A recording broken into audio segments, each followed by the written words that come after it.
The Kofi Annan Foundation has raised fresh concerns over Kenya's readiness for the 2027 general election. In its latest electoral vulnerability index, the foundation warns that the conditions that have triggered electoral violence in the past remain rife, citing weak public confidence in the IEBC, economic hardship, ethnic mobilization, and growing youth discontent are some of the key risks. The warning comes even as the country begins to witness a rise of incidents of political violence. And TV's Julius Juma analyzes what this means as the countdown to the August 2027 polls begins. It is not the first time that Kenya has received such a warning from the 2007 post-election violence that left more than 1,000 people dead, to the disputed 2017 election and the recent anti-government protests that claimed dozens of lives. Kenya's electoral history has repeatedly been punctuated by political tension.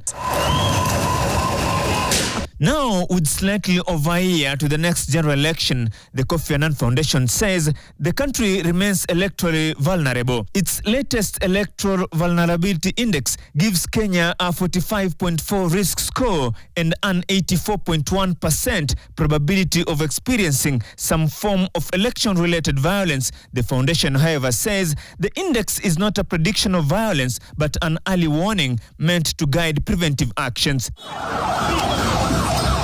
The report identifies several pressure points, among them the declining public trust in the IEBC, concerns over election technology, ethnic mobilization, economic hardship, youth unemployment, and police handling of protests. Taken together, it warns these factors could heighten political tensions as campaigns gather momentum. And while the report looks ahead to 2027, some leaders believe the warning signs are already emerging.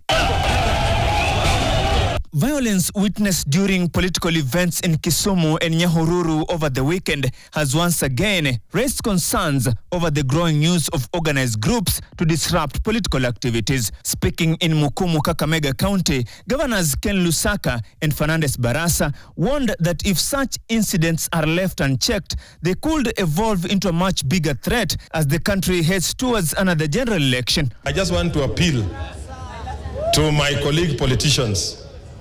Please let us stop mobilizing goons to disrupt functions in this country.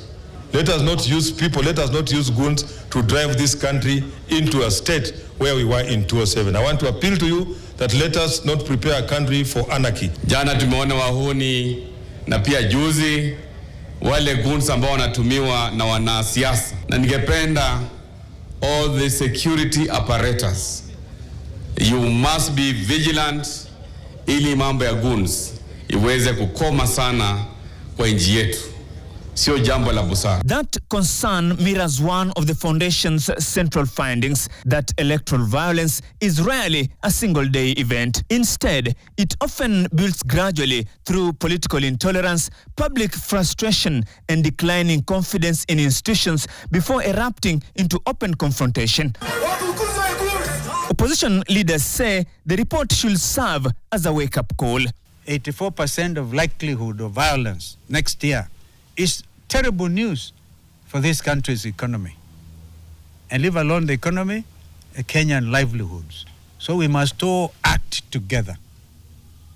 And this is the moment. Even so, the foundation believes Kenya has the institutions needed to avert another electoral crisis. It points to the judiciary, civil society, and constitutional dispute resolution mechanisms as critical safeguards, but says their success will depend on an independent electoral commission, professional policing, and political leaders committed to peaceful competition rather than confrontation. Kenya has been here before. The warning signs are familiar. Whether history repeats itself or gives way to a more peaceful chapter will depend on how the country responds to those warning signs before the campaign season reaches its peak.